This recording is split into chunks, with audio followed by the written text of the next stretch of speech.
The glories of Bhagavadgita and the importance of Bhagavadgita and its relevance in our modern life. A little bit about that. Om Ajnanatinmiranandasya Jnananjanasalakaya Chakshurunmilitam Yena Tasmai Shri Gurave Namaha. Sri Chaitanya Manobhishtam Sthapitam Yena Bhutale Swayam Rupa Kadamahyam Visvapadantikam Vandeham Sri Guru Sri Yutapadakammalam Sri Gurun Vaishnavamscha Shri Rupam Sagrajatam Sahagana Raghunathanvitam Tam Sajivam Sadvaitam Savadhutam Parijana Sahitam Krishna Chaitanya Devam Shri Radha Krishna Pada Sahagana Lalita Shri Vishakhanvitanscha Namo Vishnu Padaya Krishna Preshthaya Bhutale Srimate Bhaktivedanta Swamin Iti Namine Namaste Saraswate Deve Gauravani Pracharini Nirvishesha Sunyavadi Paschatya Shatarini He Krishna Karuna Sindho Deenabandho Jagatpate Gopesha Gopikakanta Radhakanta Namostute Tapta Kanchana Gaurangi Radhe Vrindavaneshwari Vrishabhanusute Devi Pranamami Haripriti Vancha Kalpataruptasya Krupasindhubhya evacha Patitanam Pavanebhyo Vaishnavebhyo Namo Namaha. Shri Krishna Chaitanya Prabhu Nityananda Shri Advaita Gadadhara Srivasadi Gaura Bhakta-vrinda. Hare Krishna Krishna Krishna Hare Hare Hare Rama Rama Rama Hare Hare. Hare Krishna. So, Srimad Bhagavad Gita nowadays it has become, especially among the Hindus, it has become a kind of a symbol to have a religious symbol, to have Bhagavad Gita in your house. Some of them even believe that you should not have Bhagavad Gita in your house, strangely enough. But Bhagavad Gita is not meant to be something which you just put in your puja room and offer some flowers or some incense daily. Bhagavad Gita is actually a manual which Krishna has given, which God has given to all of us to study, to understand, and to apply. So, it is very relevant to every one of us. It's not something outdated. It is not something that was, although it was spoken 5,000 years ago, it's not that it's only relevant, it was only relevant for that day. But it's even relevant today. Right? As much as it was relevant 5,000 years ago, it is relevant even today equally.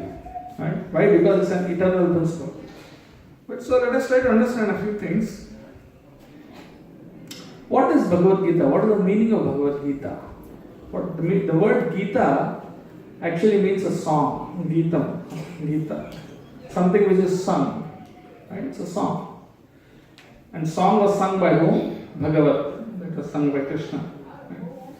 So the song sung by Krishna. Whom did he sing it to? He sang to Arjuna. But Arjuna was just a medium. But he actually sung to every one of us, all the living entities, all the human beings, for all generations. Right? And when do you sing? When do you sing? Like when you want to talk to some people, you just talk. Right? But do you sing all the time? But if you are singing, what does it mean? When do you sing? You sing when you are really in love with someone, correct? And when you feel some compassion, you are expressing an emotion. So Krishna is not just giving knowledge to Arjuna through the Bhagavad Gita. Krishna is actually, showing his compassion, his love. to Arjun and to all of us. So Bhagavad Gita is actually essentially a song of love that was sung by Krishna, and by hearing which we are meant to feel Krishna's love to all of us, towards us. Because unless you feel Krishna's love, you can't love Krishna. And how do you feel Krishna's love? Because Krishna is apparently so remote. He's somewhere in Golaka Vrindavan. Of course, we see him in the form of the deities in the temple. And also to the holy name, to the Harinam, we also pray to Krishna through the holy names. Right? So there's no difference between the name of Krishna and Krishna himself. Right? So therefore Krishna is present with us, but still it is still quite intangible for many of us. Right? We can't really see Krishna, we can't really talk to him. And even if we talk to him, we don't know if Krishna is hearing us. But actually through this Bhagavad Gita, Krishna is reassuring us, no, I am hearing you and I am with you all the time. Never for a moment doubt that I am not with you. Never let even a shadow of doubt enter your mind that I am not listening to you, or I am not with you, or I am not reciprocating with you, or I do not love you. Right? And in the 9th chapter of Bhagavad Gita, Krishna says that Ananyas chintayanto mam ye janah paryupasate tesham nityabhyuktanam yogakshemam vahami. For those who are thinking of me with love, there are many shlokas which say that in the Bhagavad Gita. Those who are constantly engaged in my loving service, without any other thoughts. Krishna wants exclusive devotion. Right? To them, I carry what they lack. Right? And I also provide what they lack and I protect what they have. Yoga Kshema. This is the story of one great devotee, a great Vaishnava. He was a saint. He used to read Bhagavad Gita every day. And so one day as he was reading Bhagavad Gita, he came across this shloka where it is said, Ananyas chintayanto mam ye janah paryupasate, the same shloka. That I personally carry their needs, I take care of their needs, personally. Not that he delegates to someone else to do it. So this saint got a doubt, how is it possible that Krishna personally carries? Maybe he sends someone, alright, maybe he has some assistants who would who would take care of our needs. But for Krishna to personally, he says, Vahami, the word Vahami means I bear the burden. That means as if you are bearing some burden on your shoulders. So he says, I take that burden. So this devotee thought, how is it possible? It may not be possible. So he with red ink, he crossed that verse, that shloka. So thinking that this cannot be possible for Krishna to personally carry this. And Brahmana, as a Brahmana, he was very poor. So he used to go every day for begging alms. Right? So as usual, he went for begging. He went around, and this day no one ever gave him any charity. No one gave him everyone had something, and somehow somebody died, somehow the children are sick or something. And then nobody could give him anything. And by evening, when he returned home without anything, there's something happened in the meantime. What happened is there was this young boy who carried a huge burden of food grains and clothes and all different things. And then he comes to his house, and he wasn't at home, but his wife was at home. So he tells his wife that I'm a disciple of your husband. So the wife says, my husband has no disciples. How can you be a disciple of my husband? He says, no, I am a disciple of your husband, and he gave me all these goods to carry to your house. And not only that, but since I was walking a little slowly, he got very upset. And he took a cane and he bet me on my back. And he bet me so badly that there are marks on my back and it's bleeding. So he showed his back, to hers and showed those marks there. He was beaten, and his wife was surprised. My husband would so brutally beat a young boy, such a nice person like you. I can't even believe it. But then he delivered those goods and he left. And by the time the husband came back, she, he didn't have anything with him, so he was like kind of depressed that today we'd probably have to fast. But then when he saw his wife, the first thing she said is, "How can you be so cruel?" Right? And this young boy came and you bet him so badly. And then he was surprised that, how is this possible? He said, "I didn't send anyone." But then she said, "No, this person came. And here are all the things that he brought." And then he looked back into the copy of Bhagavad Gita which he had, and at the verse which he crossed, or which is what do you call it? Crossed. And that those cross marks were gone, and the verse is as it is.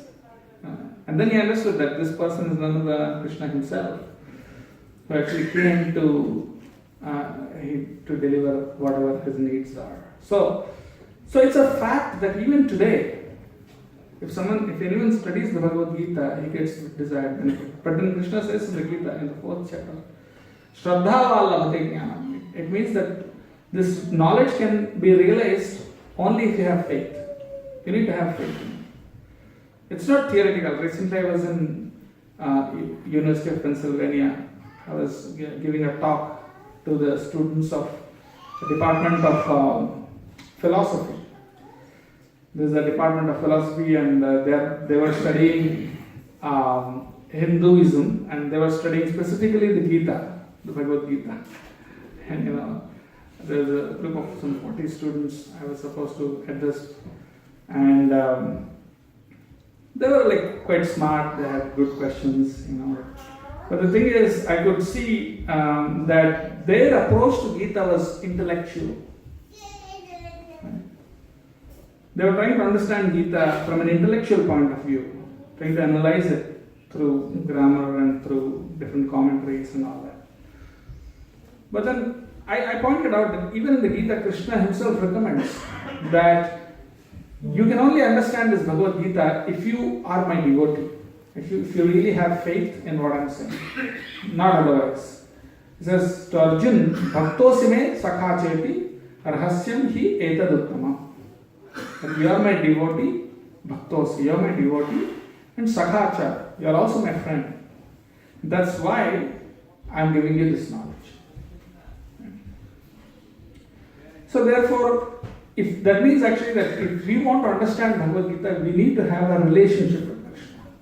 It's not that something you just read Sanskrit, or you have some Sanskrit knowledge, study the shlokas and then you'll understand. It doesn't work that way.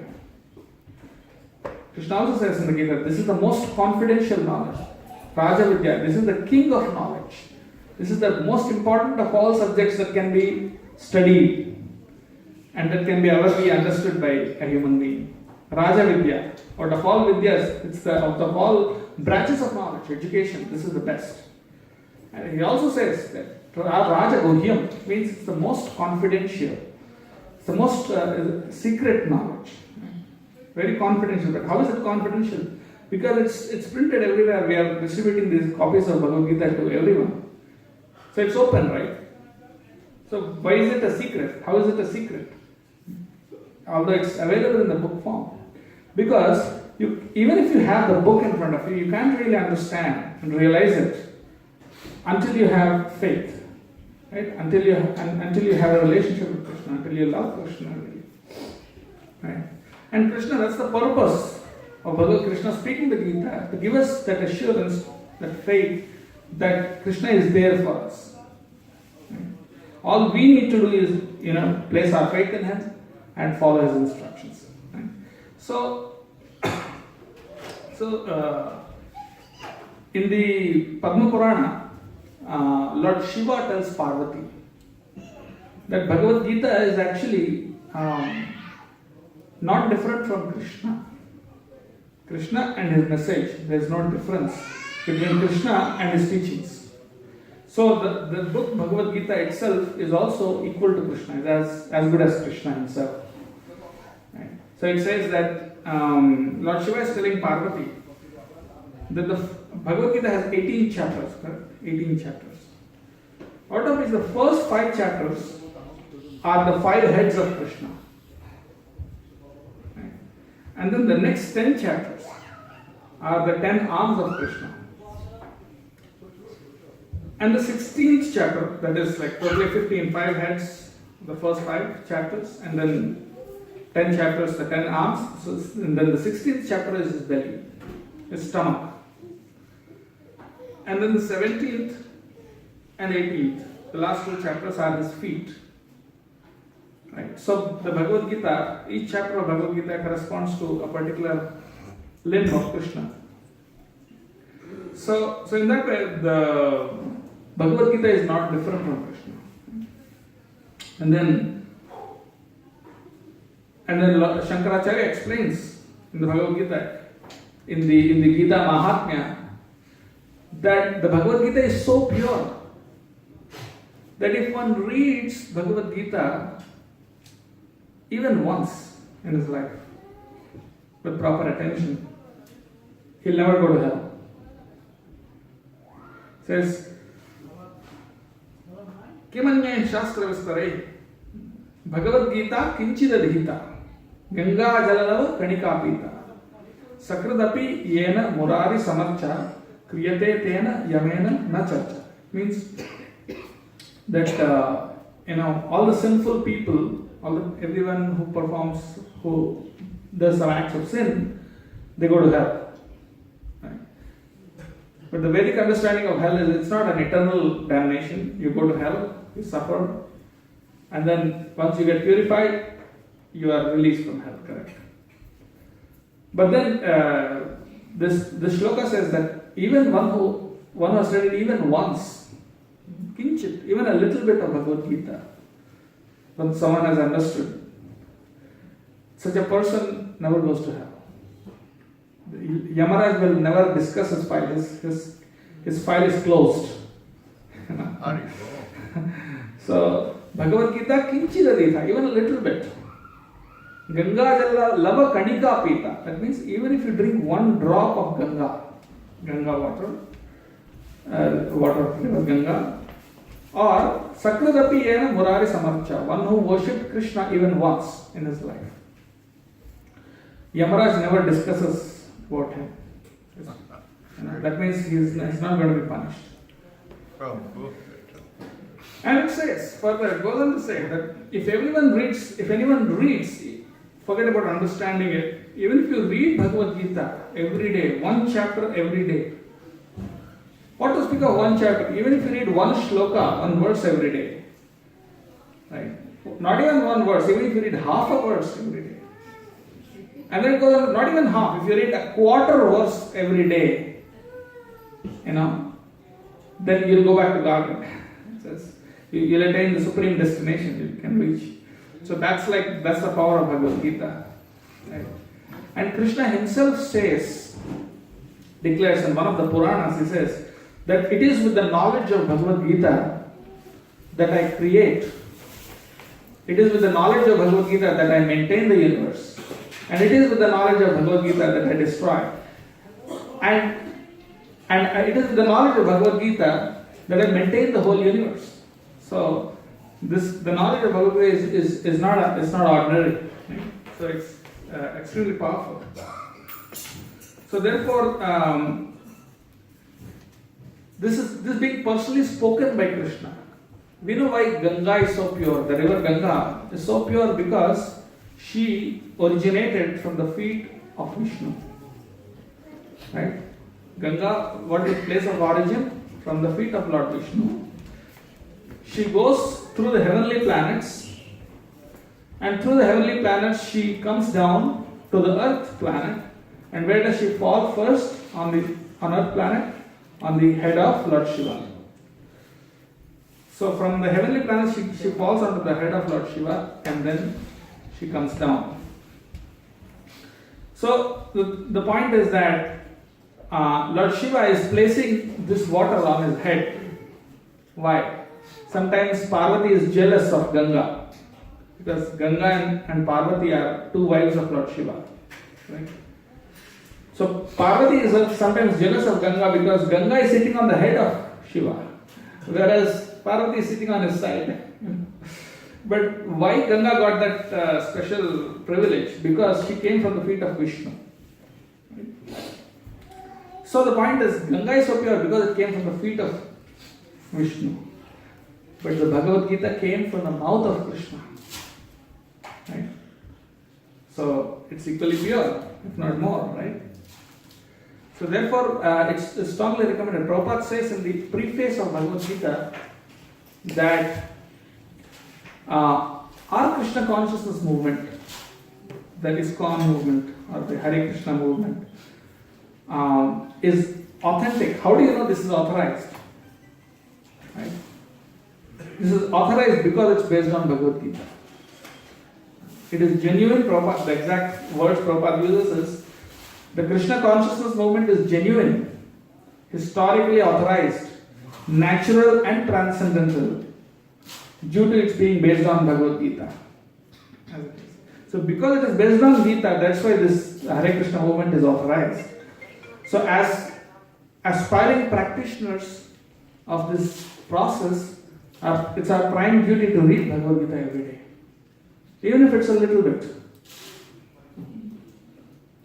Because these books are meant for us to read. Like we have in modern life, we have a very hectic schedule, we have a lot of things to do. You have our home, our work and spiritual life, everything. However, we only have 24 hours in a day. And we are not sure how long we will be on this planet. So as Prabhupada once told, that whatever time you spend for Krishna, that's your credit. And whatever time you spend other than Krishna, that's debit. Right?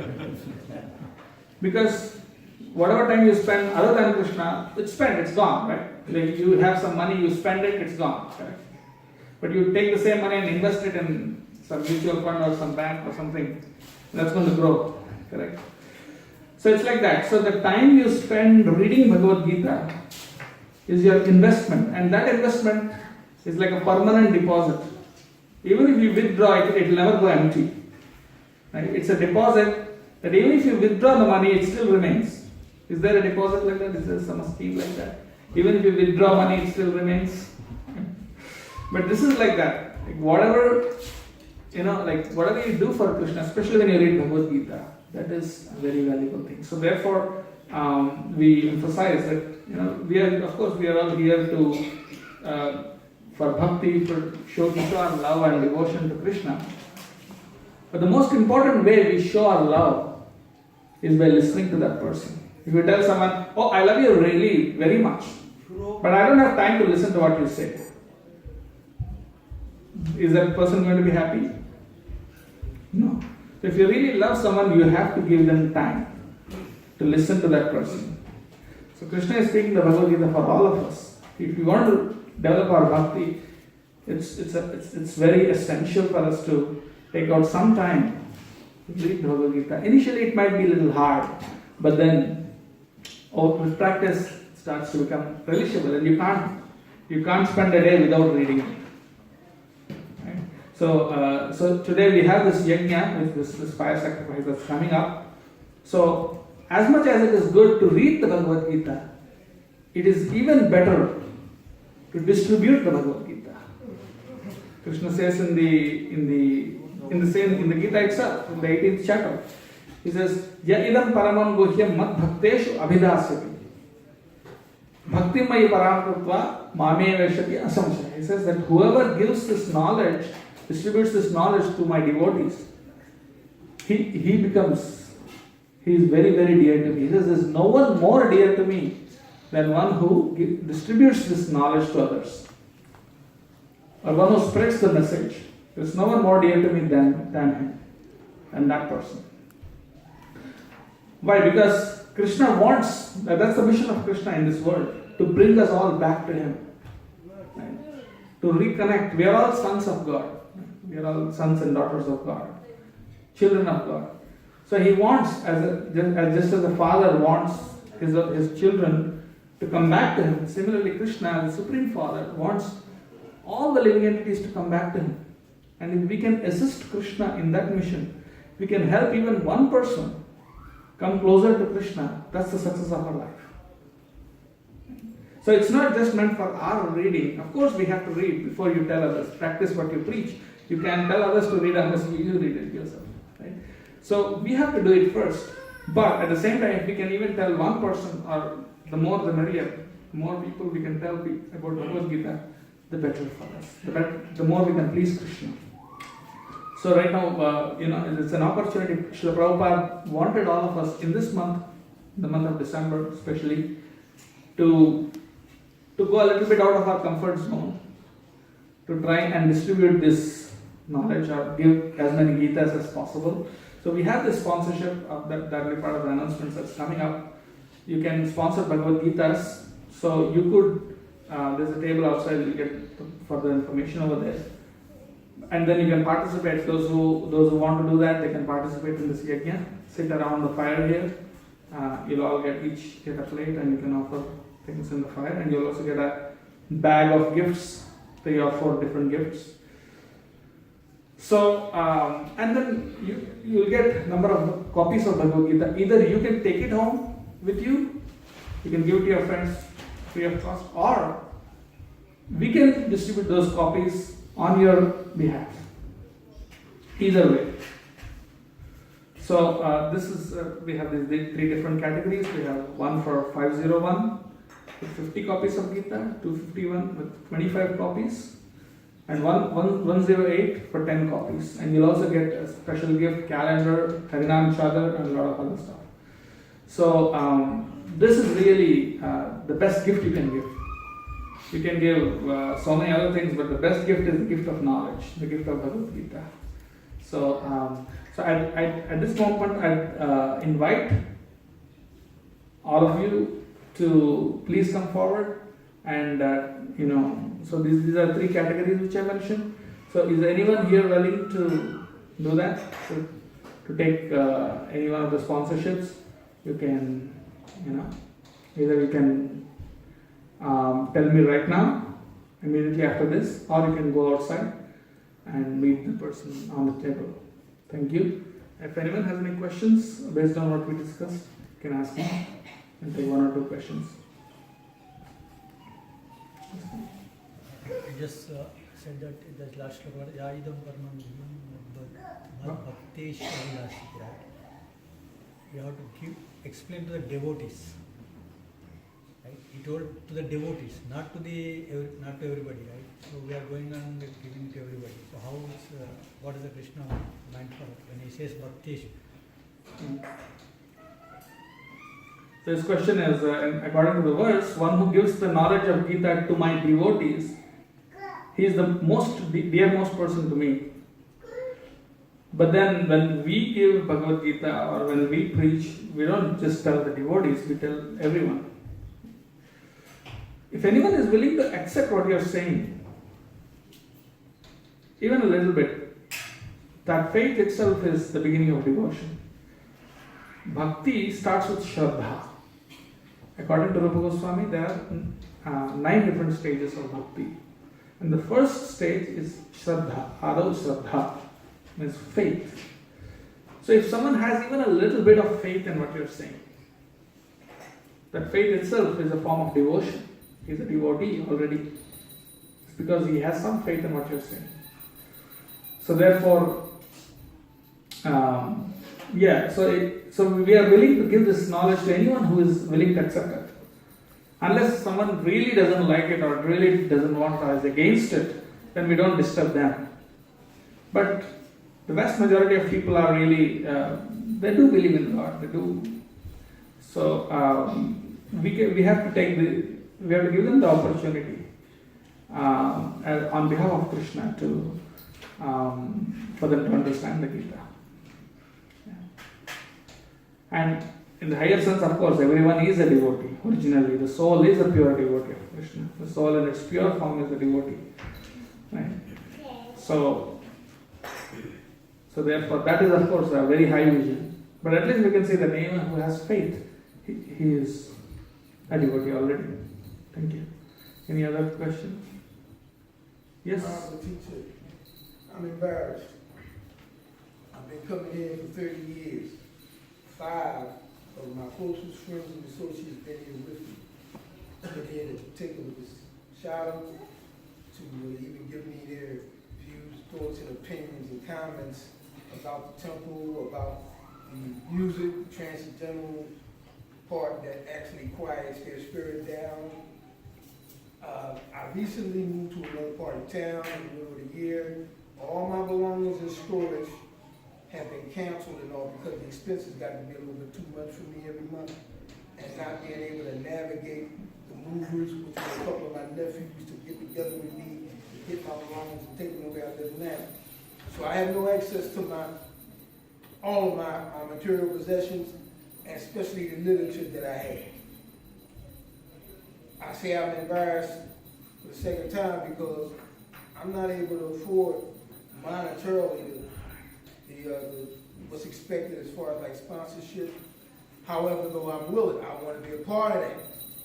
And I'm asking that a way be made because major conversations I've had over the past several months since I've been living where I've been living about Bhagavad Gita as it is, about Hare Krishna, about chanting and all of that there, they showed interest. They didn't show disapproval. I want to present it to them. Okay, thank you. Thanks. It's not always the monetary contribution is not the only way to serve Krishna. You can serve Krishna. According to Bhagavatam, there are 4 different ways of serving Krishna. Pranaya, Arthaya, Dhiya, Vacha. You can serve Krishna by offering your life, or you can serve by offering your wealth, or you can serve by offering your intelligence, doing something for Krishna. You can do some service, do some seva.